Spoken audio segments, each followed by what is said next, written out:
I also saw on his lips అతని పెదవులపై ఒక చిన్న చిరునవ్వు కనిపించింది.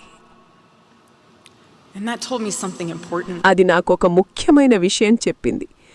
It revealed to me a great mercy from God in this ఆ tragedy. విషాదంలో కూడా దేవుడి దయ నాకు కనిపించింది.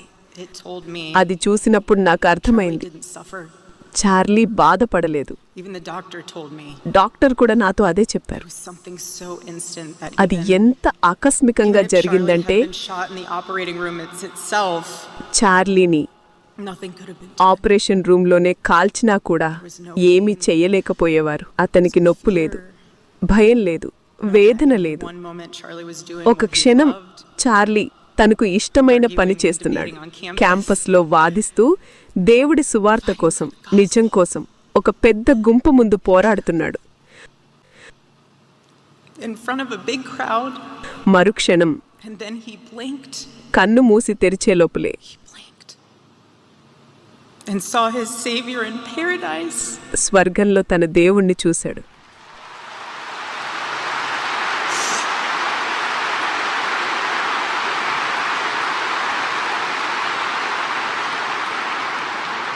కొన్ని రోజుల క్రితం ఎయిర్ ఫోర్స్ 2 విమానంలో I confronted Usha Vance. నేను ఉషా వ్యాన్స్ని కలిశాను. Precious woman.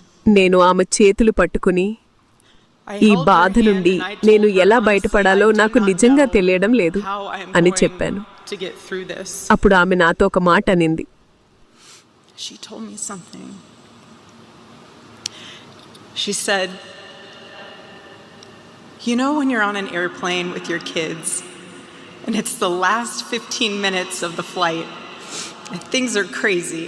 Kids are not cooperating, toys are flying everywhere and everyone's screaming." విమానంలో పిల్లలతో ప్రయాణిస్తున్నప్పుడు చివరి 15 నిమిషాల్లో పిల్లలు చాలా అల్లరి చేస్తారు. ఎప్పుడు దిగుతామా అనిపిస్తుంది. కానీ ఆ 15 నిమిషాలు ఓపిక పడతావు కదా. నువ్వు కూడా ఈ 15 నిమిషాలు దాటగలవు, ఆ తర్వాత మరో 15 నిమిషాలు దాటగలవు. And the next 15 minutes after that. ఆమె చెప్పిన ఆ మాటలే నాకప్పుడు అవసరం. Usha, I don't think you realized it then. ఈ రోజు ఇక్కడ దేవుడి వైపు మొదటి అడుగు పెట్టిన మీ అందరికీ నా ధన్యవాదాలు.